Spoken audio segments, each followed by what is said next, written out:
Vamos pues con el tema de hoy, que es 2 Corintios 9. Debería decir que el tema de hoy es la parte B del mensaje de Walter de la semana pasada, porque realmente el capítulo 8 y el capítulo 9 están muy entrelazados, ¿no? De hecho, cuando él me pasó el título la semana pasada y me dijo, estábamos ahí, bueno, él tenía opciones, ¿no? El aroma de la generosidad, el perfume de la generosidad, y yo pensé, se va a meter en el 9. Lo sé, se va a meter en el 9, pero no. Me ha dejado suficiente tema para hoy. Os recuerdo un poquito cómo está la situación y el contexto y un poquito del resumen. Y es, si os acordáis, de entre todos los temas de 2 Corintios que ya hemos mencionado, no voy a repetirlos todos, pero hay uno que es el que se está abordando aquí, que es el siguiente. Está habiendo mucha necesidad en las iglesias de Judea, ¿vale? Está habiendo mucha necesidad porque hay un problema grande allí y las iglesias encomiendan a Pablo y a su equipo que recojan una ofrenda entre todas las iglesias que están fuera de Judea. Todas aquellas que en realidad se han beneficiado espiritualmente del evangelio que provino de la iglesia de Jerusalén. Es decir, en Jerusalén es donde empieza todo, acordaos Pentecostés, etcétera, etcétera, y de allí salen un montón de cristianos a evangelizar por todas partes. Entonces, espiritualmente, todas las iglesias gentiles tenían una deuda espiritual con Jerusalén porque el evangelio les había llegado de ellos. Y ahora era el momento, no de devolver, porque estas cosas no se devuelven, pero sí de corresponder y de decir, ahora estáis vosotros en necesidad material y nosotros os vamos a demostrar nuestro amor y nuestra entrega a Dios ayudándoos. Y eso lo hacían en forma de una ofrenda que Pablo y su equipo iban recogiendo, ¿vale? Y la administraban para llegar hasta allí.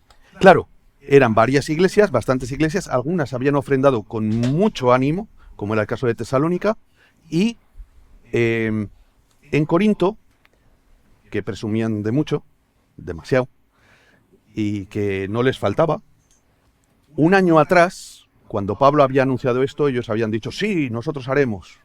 Sí, vamos a preparar la ofrenda. Vamos a preparar una muy buena ofrenda. Pero había pasado un año y allí no había llegado todavía la ofrenda. Y en ese medio tiempo, pues habían sucedido un montón de cosas y se habían levantado incluso sospechas en la iglesia de Corinto de que había quienes decían, ¿y qué hará Pablo y su equipo con ese dinero? Y empezaban incluso a cuestionar la honestidad de Pablo y de los administradores de la ofrenda, como diciendo, a saber lo que estarán haciendo con el dinero. Y entonces es cuando, si recordáis, por eso y muchas más cosas, hay probablemente una carta que no tenemos, esa carta consigue romper el corazón de los corintios, Tito va a la iglesia, enviado por Pablo, y las noticias son que la iglesia se ha arrepentido, y entonces Pablo retoma todos los temas donde los había dejado, y uno de ellos es este, retoma la ofrenda. Vale, el año pasado dijisteis que la ofrenda la ibais a hacer. ¿Qué pasa? ¿Vamos o no vamos? Porque lo que no quiero que suceda, es lo que les dice Pablo, es que yo llegue y entonces os pongáis a recogerla. ¿De acuerdo? Eso es lo que no quiero que suceda. Vamos a poner la idea principal. Le voy a pedir a Germán, hoy tengo a mi compañero de armas ahí preparado. Y la idea principal de este pasaje que vamos a leer ahora va a ser la siguiente. Las herramientas que nos da para su reino, evidentemente Dios, estamos hablando de Dios, deben ser administradas como suyas y no nuestras. Debemos usarlas generosa y ampliamente para bendecir vidas como parte de nuestro compromiso con el Evangelio de Cristo, con la gracia de Dios y con la confianza de que Él cuida y recompensa a sus siervos fieles para su gloria. Muy bien. Visto esto, creo que la mayoría de los que estáis, tanto aquí como en online, ya habéis estado con nosotros en los otros 8 capítulos. Y los que no habéis estado, los tenéis todos, porque además vi que anoche ya se subió, o sea, ya aparece como activa tu predicación del domingo pasado. ¿Vale? Estaba yo allí y ya vi que aparecía el aviso de YouTube. Así que en YouTube tenéis todos los mensajes de todos los capítulos anteriores, incluyendo hasta el penúltimo. No, este todavía no. Lo que vamos a estar viendo entonces es que este mensaje, el de este capítulo en concreto, hay una cuestión cuando preparamos las predicaciones que la llamamos el puente, ¿de acuerdo? Que es cómo conectar la realidad de aquellos hermanos en aquella época con la de hoy, debo decir que en este caso ha sido muy fácil. No he tenido que pensar demasiado. Todo lo que se dice en este capítulo y les dice Pablo a los corintios, lo puedo coger tal cual y decírmelo a mí mismo, ¿vale? Porque no hay tantas cuestiones de contexto. Lo que hay es una enseñanza pura y dura sobre la generosidad, ¿de acuerdo? Aplicable a todas las épocas, a todos los lugares y a todas las personas que dicen creer en Cristo como su Salvador. Así que si os parece bien, vamos a leer el capítulo, el texto bíblico de 2 de Corintios 9. Yo le voy a pedir a Ger que lo vaya poniendo mientras tanto. Muy bien. Vamos allá. Lo voy a leer en la Reina Valera del 60, como dice Jaume Llenas. Si San Pablo la usaba, ¿por qué no la vamos a usar nosotros? Cuanto a la administración para los santos, es por demás que yo os escriba, pues conozco vuestra buena voluntad, de la cual yo me glorío entre los de Macedonia, que acá ya está preparada desde el año pasado, y vuestro celo ha estimulado a la mayoría. Pero he enviado a los hermanos para que nuestro gloriarnos de vosotros no sea vano en esta parte, para que, como lo he dicho, estéis preparados. No sea que si vinieren conmigo algunos macedonios y os hallaren desprevenidos, nos avergoncemos nosotros, por no decir vosotros, de esta nuestra confianza. Por tanto, tuve por necesario exhortar a los hermanos que fuesen primero a vosotros y preparasen primero vuestra generosidad antes prometida, para que esté lista como de generosidad y no como de exigencia nuestra. Pero esto digo, el que siembra escasamente, también segará escasamente, y el que siembra generosamente, generosamente también segará. Cada uno dé como propuso en su corazón, no con tristeza ni por necesidad, porque Dios ama al dador alegre. Y poderoso es Dios para hacer que abunde en vosotros toda gracia, a fin de que teniendo siempre en todas las cosas todo lo suficiente, abundéis para toda buena obra. Como está escrito, repartió, dio a los pobres, su justicia permanece para siempre. Y el que da semilla al que siembra y pan al que come, proveerá y multiplicará vuestra sementera y aumentará los frutos de vuestra justicia, para que estéis enriquecidos en todo, para toda liberalidad, la cual produce por medio de nosotros acción de gracias a Dios. Porque la administración de este servicio no solamente suple lo que a los santos falta, sino que también abunda en muchas acciones de gracias a Dios. Pues por la experiencia de esta administración glorifican a Dios por la obediencia que profesáis al Evangelio de Cristo y por la liberalidad de vuestra contribución, para ellos y para todos. Asimismo, en la oración de ellos por vosotros, a quienes aman a causa de la superabundante gracia de Dios en vosotros. Gracias a Dios por su don inefable. La verdad es que con esa conclusión casi podríamos cerrar el mensaje y decir, eso es lo que os podéis llevar de hoy. Gracias a Dios por todo lo que nos da, que es inexplicable. Y en esa lista podéis añadir todo lo que queráis. Bessie ha dicho varias cosas, pero podéis poner en esa lista lo que cada uno viváis. Pero vamos a ir por partes. Vamos con el punto 1. Voy a pedirle a Germán que lo ponga. El punto 1 lo hemos titulado ¿Qué soy? Un administrador. ¿Cuántos de aquí habéis oído hablar de Warren Buffett? Podéis levantar la mano los que hayáis oído hablar de Warren Buffett, ¿vale? No seréis muchos, porque es alguien que, aunque es muy importante, no es muy conocido. Warren Buffett es probablemente una de las personas, si no la persona, más de mejor reputación en el mundo de las inversiones. ¿De acuerdo? Durante muchos años ha sido el segundo hombre más rico del mundo. Pero sin embargo muchos no lo conocéis. Warren Buffett empezó a invertir cuando tenía 11 años. A los 11 años compró su primera acción. Este hombre nació en el año 30. Tiene ahora 93 años, aún no ha cumplido los 94, sigue vivo, ¿vale? Y Warren Buffett, pues, entre otras cosas, lo que hizo fue aprovechar una época en la que no había tanto conocimiento sobre la bolsa, etcétera, etcétera, y él tenía muy buena cabeza para ya en la adolescencia empezar a invertir en bolsa. Lo hizo muy bien y la gente veía que era alguien en quien valía la pena depositar la confianza para darle el dinero. Es decir, yo le doy mi dinero a Warren Buffett y le digo, haz con él lo que creas conveniente. Y Warren Buffett, con su sabiduría, lo invertía y hacía que todas las personas ganasen muchísimo dinero. Ahora mismo, Su fortuna se estima en 130.000 millones de dólares. Para que os hagáis una idea, es el doble del presupuesto anual de España, de gasto público, ¿vale? O, si lo decimos de otra manera, este hombre tiene más dinero que el Producto Interior Bruto de los 100 países que menos producto tienen, ¿vale? Que es la mitad del mundo. Más de la mitad del mundo produce menos de lo que tiene este hombre. Sin embargo, no tiene una mansión lujosa. Es un hombre conocido por haber sido sabio no solo en la administración del dinero de los demás, sino también en el suyo. Él se compró una casa por 35.000 dólares en los años 50, que hoy sería el equivalente a unos 250.000, que ahora tampoco creéis que está valorada en una fortuna, está valorada en unos 650.000 más o menos, y es la casa en la que ha vivido toda la vida. Y está en Omaha. O sea, ni siquiera está en Nueva York, ni en Los Ángeles, no está en un sitio así. No, ya ha vivido allí. Y muchas veces le han preguntado, pero con todo el dinero que tienes, ¿por qué no te compras una mansión? Y le he dicho, porque soy feliz aquí. Se le ve conduciendo su coche, no tiene un jet privado con su piloto y un coche con su no, se le ve conduciendo su coche.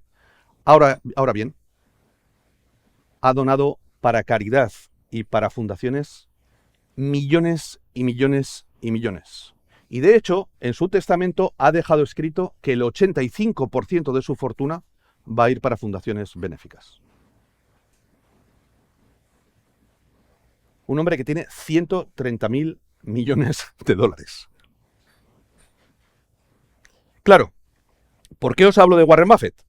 Pues os hablo de Warren Buffett porque imaginaos que vosotros, el dinero que tengáis, sea mucho o poco, se lo dais a alguien para que lo invierta y evidentemente, ¿por qué lo hacéis? Porque queréis que os dé beneficios. Le dais el dinero para que ese dinero invertido genere más dinero. Pero lo próximo que os enteráis es que la persona a la que se lo habéis dado ha invertido solo un poquito y con el resto se ha comprado una casa, un coche y lo está usando para sí mismo. ¿Qué pensaríais? ¿Os gustaría? No, ¿verdad? ¿Considerarías a esa persona digna de confianza? O os voy a poner otro ejemplo. Vamos a poner que la persona no es tan deshonesta, pero tú le das tu dinero a alguien para que lo invierta y para que te genere algo, y vuelves 5 años después y la persona te dice, no, lo guardé en un cajón y lo dejé ahí. Toma, está aquí. Y te lo da tal cual. Tú dices, hombre, no, para haber hecho eso, me lo dabas antes, lo meto al banco y por lo menos me dará, aunque sea poquito, pero los intereses del banco, ¿verdad?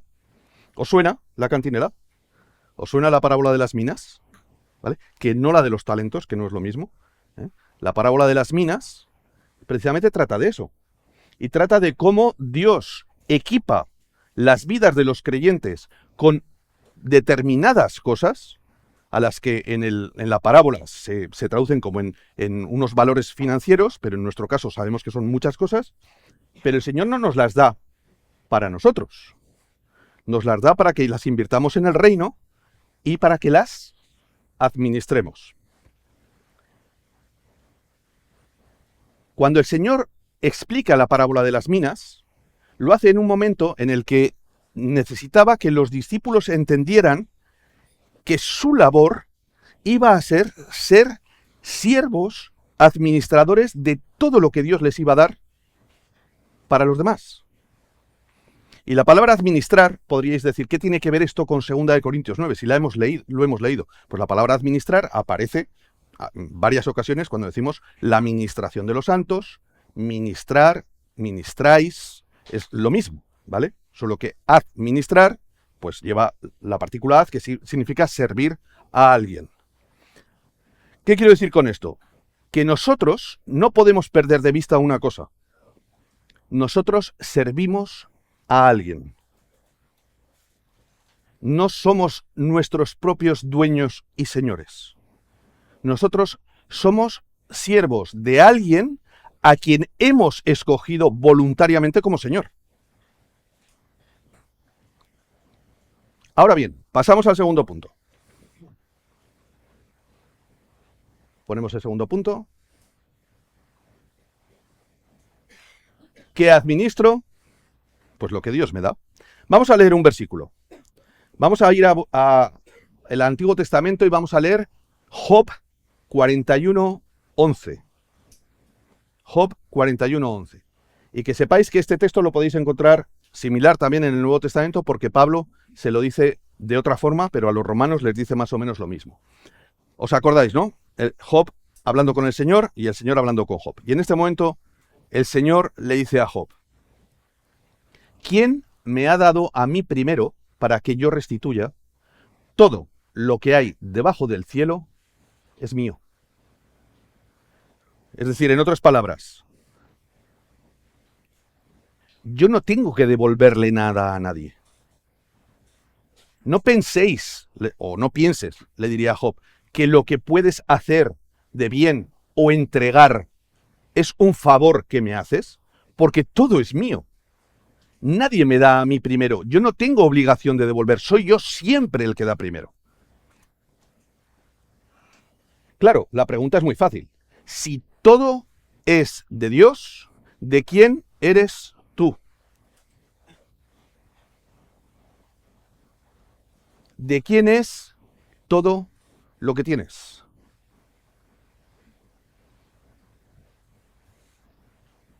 Si todo es de Dios, ¿cuál es la respuesta a la pregunta que acabo de hacer? ¿De quién es todo lo que eres y lo que tienes? ¿Lo podéis decir? ¿Sabéis lo que ocurre? Que el ser humano tiene la rebeldía arraigada hasta lo más profundo.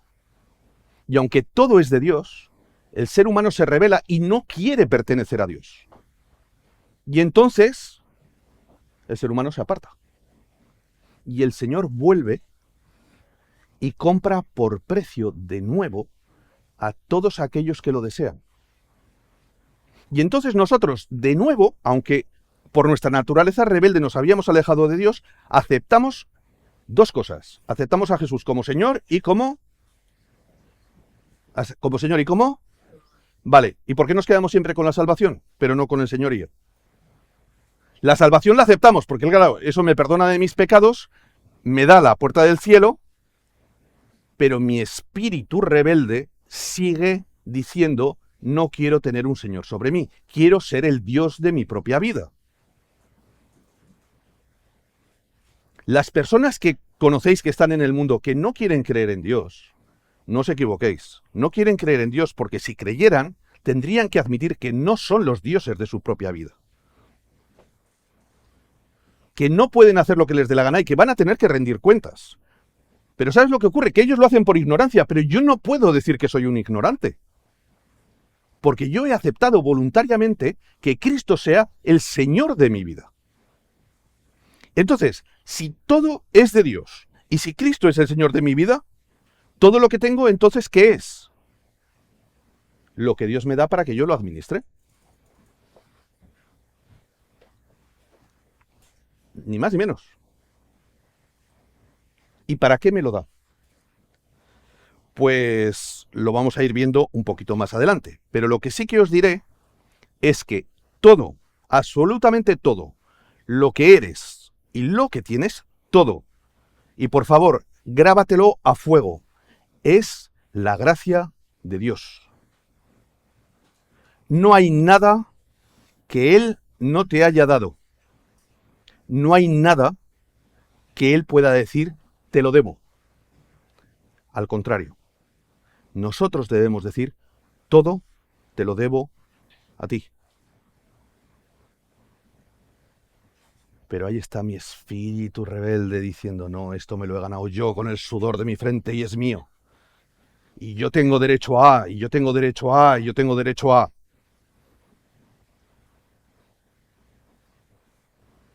Y estoy tomando aquello que alguien me ha dado para que lo invierta, y estoy haciendo con ello lo que a mí me place, lo que a mí me conviene y lo que a mí me gusta. Por eso llegamos al punto 3. Punto 3, mi querido Ger. ¿Cómo lo administro? Pues Pablo le dice a los corintios que lo hagan generosamente. Y aquí os voy a decir que ya empezamos con el meollo. Y alguno va a decir: Mima, pues entonces... El meollo no significa que quede mucha predicación, significa que llegamos a la parte jugosa, ¿no?, del capítulo. Este mensaje que Pablo les lanza a los corintios, a mí personalmente me va directo al corazón. Y si alguno más os queréis sumar, pues bienvenidos a mi carro personal, como el de Manolo Escobar. Muchos de aquí ni saben quién es. Porque yo siento que me repito como un disco rayado, que otra expresión que mucha gente ni sabrá lo que es, ¿verdad, Walter? Yo anoche estaba pensando, disco rayado. ¿Sabrá la gente lo que es un disco rayado y por qué se repite un disco rayado? Vale, si alguien quiere saber, que me lo pregunte después. Pero es algo que me parece tan importante que no me importa repetirlo todas las veces que haga falta. Hemos hablado de que yo acepto a Jesús como Señor y Salvador. En ese momento sucede algo importante con mi vida, y es que yo muero a lo que era, ¿cierto? No decimos eso, y no simbolizamos eso con el bautismo, ¿no? Cuando te sumerges, estás diciendo, muero al ser que era. Y resurjo, o resucito, o renazco, como una nueva criatura. Desaparece lo antiguo, ¿cierto? Y esa nueva criatura es un embajador del reino de los cielos en este mundo, ¿correcto? ¿Por qué? Porque lo que Dios quiere es que a través de tu vida, de la mía, el reino de Dios se acerque a las personas que están a nuestro alrededor y puedan decir, yo quiero conocer a ese Dios, yo quiero reconciliarme con ese Dios. Sencillo, ¿verdad? Lo hemos dicho multitud de veces. Ahora bien, si yo soy un siervo administrador de lo que Dios me da, y es para que, valga la redundancia, lo administre, porque me lo da Dios. ¿Por qué Dios te da lo que tienes? Tu casa, tu coche, tu vida, tu ropa, tu dinero en el banco, tu inteligencia, tu carisma, tu dulzura, tu habilidad para lo que sea. ¿Por qué te lo ha dado Dios? Porque está queriendo que tú administres eso que te da, lo inviertas en el reino y le des beneficios. No que te quedes con ello, ni que se quede como está. Tiene que generar beneficios para el reino. Si yo me olvido de eso y con mi espíritu rebelde digo, no acepto el señorío de Cristo, a pesar de que lo he aceptado, pero no lo demuestro con mi vida, tomo lo que Él me da para administrar, pero me lo quedo para mí. Y digo, no, es mío, yo lo disfruto y yo decido si doy o no doy, si hago o no hago, si invierto mi vida o no la invierto. Lo que estoy haciendo se llama defraudar. ¿Sabéis los que defraudan Hacienda? Pues lo mismo. Estoy defraudando a Dios. Porque o bien estoy malgastando lo que Él me da para su reino, o bien lo estoy desgastando, porque no lo uso, porque lo he guardado en un cajón. En ambos casos, no está dando el rédito que debería dar. Os voy a poner un ejemplo. Imaginaos a un señor que tiene un terreno muy grande con 3 casas. Y él le ofrece a 3 personas indigentes y sin techo la posibilidad de lo siguiente. Mira, vamos a hacer esto. Yo os dejo vivir a cada uno de vosotros en una casa. Y vais a tener una parcela de terreno para cuidar. Yo os voy a dar un saco enorme de semillas que sirven para plantar todo el terreno. Y debéis plantar todo el terreno. Y debéis cuidarlo. Esa es vuestra labor. A cambio, yo os voy a dar todos los días un saquito con el trigo necesario para que os hagáis vuestro pan y comáis, y cuando terminemos y tengamos la cosecha, yo os daré vuestro salario. No os preocupéis, no vais a trabajar gratis. Pero además, durante todo este tiempo vais a tener comida y techo. Eso os lo garantizo yo. Solamente tenéis que tomar este saco de semillas y plantarlo entero en el campo. De los 3 siervos, el primero piensa lo siguiente. Pero si yo planto solo una parte, con las otras semillas puedo hacer unos panes y venderlos y quedarme el dinero. Y es lo que hace. Toma el saco grande de semillas y en vez de plantarlas todas, solo planta una pequeña parte, con el resto hace panes, los vende y el dinero se lo queda. Porque decide que ese saco él va a hacer con lo que quiera con él. El segundo no hace esto, Pero piensa lo siguiente. Uf, he hecho amigos en el pueblo, me lo paso muy bien las tardes jugando a las cartas con ellos, no me apetece madrugar, un día hace sol, otro día llueve. Si lo planto todo, aparte de la paliza de plantarlo, luego voy a tener la paliza de cuidarlo. ¿Sabes lo que voy a hacer? Planto una parte pequeña, el resto de las semillas las guardo y listo. Llega el tercer siervo, y el tercer siervo hace exactamente lo que el Señor le ha dicho. Toma el saco grande, lo planta y cada día vive del saquito que le llega para hacerse el pan. Llega el momento de la cosecha y evidentemente el primero y el segundo siervo recogen una muy pequeña cantidad que no llega ni para suplir de nuevo el saco que tenían, mientras que el otro pues produce una cosecha que da para hacer 10 o 20 sacos de aquellos. Si vosotros fuerais el señor de aquel terreno, ¿qué haríais en ese momento? Sinceramente, ¿qué haríais en ese momento? Yo lo tengo muy claro. Yo les diría a los dos primeros, os podéis ir de aquí. Pero ya, además. Les daría el salario y que se vayan. Y cogería al tercero, le daría los terrenos de los otros dos, le daría 3 sacos más y le diría, mira, majo, lo has hecho fenomenal. Si quieres, te dejo que administres toda la finca para ti, porque es que me has demostrado que tú vales. ¿Sabéis cómo lo dice eso el Señor? Al que tiene, se le dará. Y al que no tiene, aun lo que tiene le será quitado. Y lo dice un montón de veces en el Evangelio. Es más importante de lo que parece, ¿eh? Es mucho más importante de lo que parece.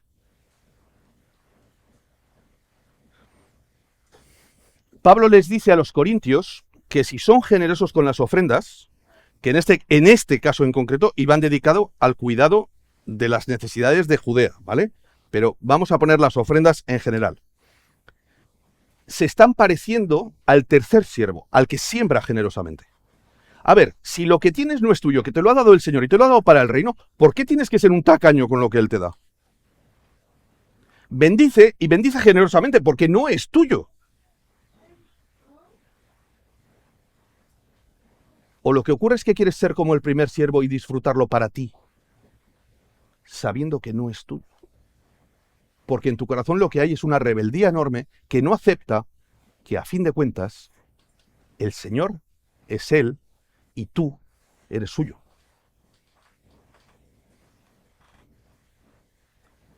Y en este pasaje sucede que hay un malentendimiento en algunas partes de las iglesias y entienden como que existe algo llamado la teología de la prosperidad. ¿Vale? Es decir, yo le doy al Señor y voy a recibir mucho más, porque lo dice este texto. Hombre, es verdad que el texto lo dice, pero no dice que tenga que ser en lo material, ¿vale? Lo que sí que el Señor dice es lo siguiente, y son dos cosas muy importantes, ¿vale? Fijaos, porque o las creemos o llamamos a Dios mentiroso. Dios dice, si tú siembras generosamente para mi reino, nunca te va a faltar de nada. Y alguien dirá, pero ha habido cristianos que han pasado necesidad. Hay excepciones, porque el Señor lo permite en momentos puntuales, pero en general, en la vida de las personas, si tú siembras generosamente para el reino, nunca te va a faltar lo necesario. De hecho, si todos los creyentes hiciéramos eso, ningún creyente pasaría necesidad, porque siempre tendría a otro creyente para ayudarle. Es una ley sencilla de entender, ¿verdad?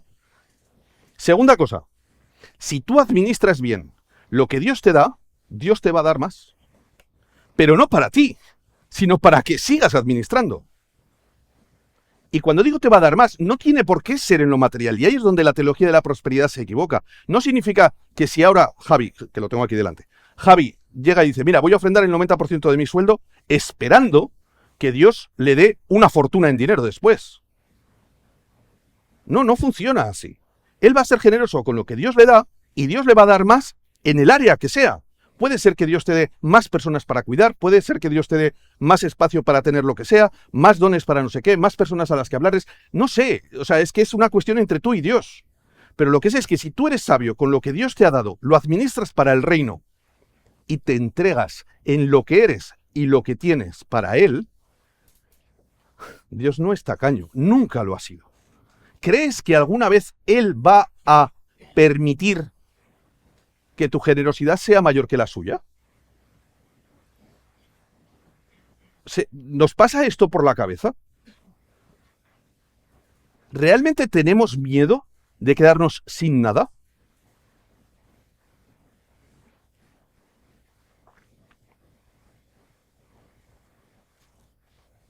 Pero claro, yo ahí me cuestiono y me pregunto una cosa que es la que me machaca a mí personalmente. Os la pregunto a vosotros porque primero me he hecho yo esta pregunta. ¿Crees con todo tu corazón que un día te vas a encontrar cara a cara con el Señor y le vas a rendir cuentas de lo que has hecho con lo que Él te ha dado? Piénsalo bien, ¿eh? Un día cara a cara con el Señor y el Señor te va a pasar cuentas de todo lo que te ha dado para su reino. Y tú vas a decir, no, yo me quedé toda la vida sentado en una silla en la iglesia, solamente los domingos por la mañana. Nunca hice nada en la iglesia. Cogí el don y el talento que tú me diste y lo escondí en un cajón. Porque tuve miedo de esto, o porque me dio vergüenza aquello, o porque no me apetecía, o porque ya estoy muy mayor, o porque soy muy joven, o porque llueve, o porque niebla, o porque. ¿Con qué cara vamos a mirar al Señor en ese momento?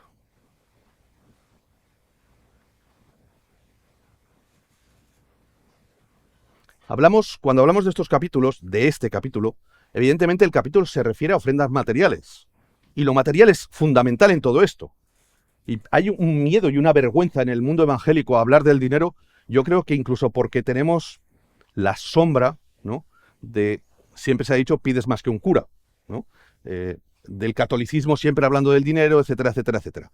Pero en el mundo evangélico no somos muy distintos, ¿eh? Se os puede hablar de vuestra fe, se os puede hablar de la alabanza, se os puede hablar de vuestros ministerios o de mil cosas, pero no toquemos el dinero. Porque eso es nuestro. Y yo decido lo que hago con ello. Sea cual sea el área de la vida de la que estemos hablando en estos momentos, recordad que vamos a rendir cuentas al Señor. Y tú vas a rendir cuentas incluso del tiempo que Dios te ha dado en esta vida. Y yo también, ¿eh? ¿Cuánto fruto ha producido nuestra siembra? Eso depende del Señor. Pero lo que hayas hecho con la simiente sí que depende de ti. Pasamos al último punto y ya estamos terminando. ¿Para quién lo administro? Para Dios, mis hermanos y mis prójimos. Y alguien dirá, no es lo mismo. A ver, lo he separado en dos grupos porque la Biblia enseña que a la hora de atender las necesidades de otras personas, los primeros deben ser los creyentes. Y alguien podría pensar, no, espera, pero si atendemos las necesidades de los no creyentes, estamos evangelizando. Sí, es cierto. Pero la Biblia establece que nuestra primera responsabilidad es para los nuestros. Y luego para los demás. No puede haber nadie en el pueblo de Dios que pase necesidad. El evangelio de lo social existe, pero no como algunos lo predican. El evangelio de lo social es que Dios es tan sumamente sabio que ha generado lo necesario para que en su pueblo no haya necesidad. Y seguirá generándolo siempre. Porque volvemos a decirlo, Dios no es tacaño. Si hay un ejemplo de generosidad, es Él. Nos dio, ¿a quién, Marta? A su amado Hijo, lo más precioso que tenía. ¿Sabéis cuánto vale algo? ¿Sabéis cuál es el precio de una cosa? Lo que alguien está dispuesto a pagar por ella. Y hemos visto pagar fortunas por determinadas cosas, ¿no? Y tú dirías, jamás pagaría eso por tal cosa. Pues yo no entiendo qué valor vio Dios en mí como para darme el precio de su Hijo. No lo entiendo, no me entrará jamás en la cabeza. No valgo ni una milmillonésima parte, ni una infinitésima parte de aquello. Pero el precio que Dios ha puesto a mi vida es la de su Hijo. Ese es el valor que me da. Si Él me ha dado eso, ¿cómo no me va a dar con Él todas las otras cosas? ¿Acaso dudo de un Dios o de la generosidad de un Dios que ha sido capaz de entregar lo más valioso por mí? Y creo que me va a faltar a fin de mes para pagar la luz o el alquiler. Recuerdo al pastor de una iglesia que una vez estaba enseñando sobre el diezmo. No voy a entrar en el tema del diezmo, yo tengo mi opinión al respecto, ¿vale? Que puede ser distinta a las de algunos de aquí, pero estaba hablando sobre el diezmo. Y hubo una persona en concreto o dos que habían dicho previamente que ellos pensaban que si daban el 10% de lo que ganaban, no les iba a llegar a fin de mes. Y el pastor hizo este compromiso público. Estamos hablando de una iglesia que cuando hizo este compromiso tenía 4.500 miembros, ¿vale? O sea, no era poca gente. Si alguno da el diezmo y le falta a fin de mes, que venga, que yo le suplo lo que le falte. Yo personalmente. Jamás fue nadie. No sé si es porque no daban el diezmo o porque no les faltaba. Prefiero creer lo segundo. Prefiero creer lo segundo. Volvemos a lo de antes. No se trata de la teología de la prosperidad. No vamos por ahí.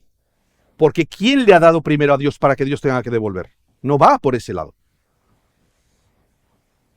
Va por el lado de que tenemos un Dios que es una maravilla. Él cuida de los pajaritos, no va a cuidar de ti.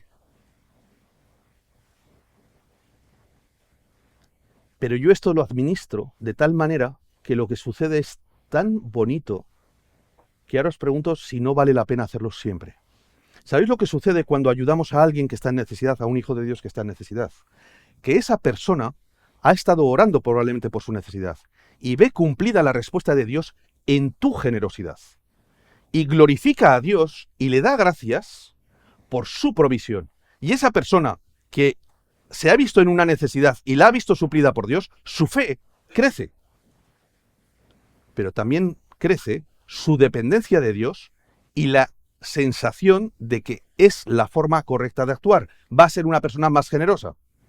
De tal manera que cuando tú ayudas a un hermano que está en necesidad, esa persona está glorificando a Dios, creciendo en su fe y estás invirtiendo en el reino.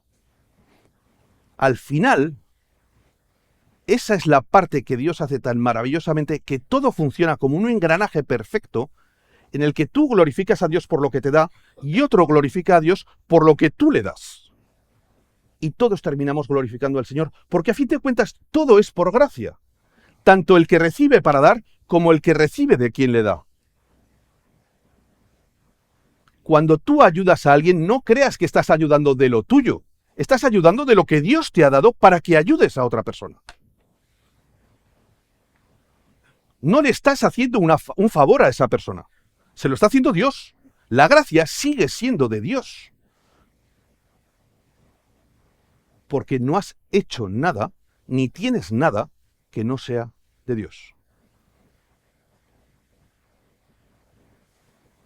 Por eso la conclusión no puede ser otra, lo hemos dicho al principio.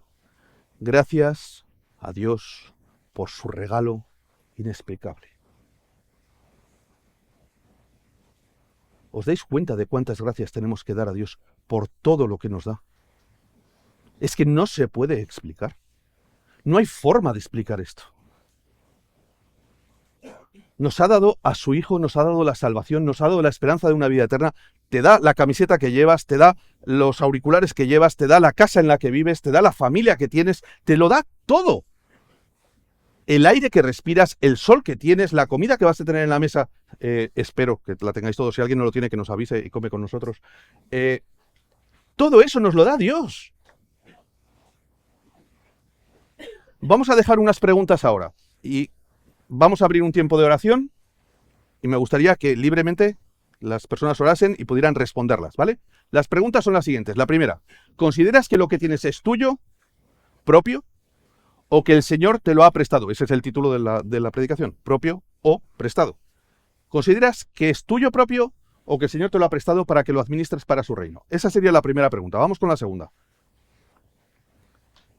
¿Cómo vas a hacerlo? ¿Cómo vas a administrar lo que Dios te da? ¿Vas a replantearte cambios en tu forma de considerar lo que tienes? Es decir, este mensaje se va a quedar aquí, vas a salir por ahí y tu vida va a seguir siendo la de siempre. O al menos vas a pararte a pensar un poco. Quizá tengo que reorganizar mi vida, no solo la financiera, Quizá tengo que empezar a pensar que no es posible que yo me haya pasado 20 años sentado en una silla en la iglesia sin hacer absolutamente nada más que escuchar y ya. Tengo que poner a funcionar el don que Dios me ha dado. Tengo que poner a funcionar los talentos que Dios me ha dado. Siguiente pregunta. ¿Vas a darle más valor a sembrar para el reino? ¿Os dais cuenta de la importancia que tiene eso? lo que sembramos en el reino es lo que nos llevaremos eternamente. El resto se va a quedar aquí, ¿eh? Casas, coches, abrigos, vacaciones, todo se va a quedar aquí. Lo que sembremos para el reino es lo que durará eternamente. Entonces, abro un tiempo de oración, 2, 3 oraciones con libertad. Voy a pedirle a Germán que deje puesta el slide con todas las preguntas y que cada uno responda al Señor en virtud de lo que el Espíritu Santo haya dicho a vuestros corazones. ¿Amén?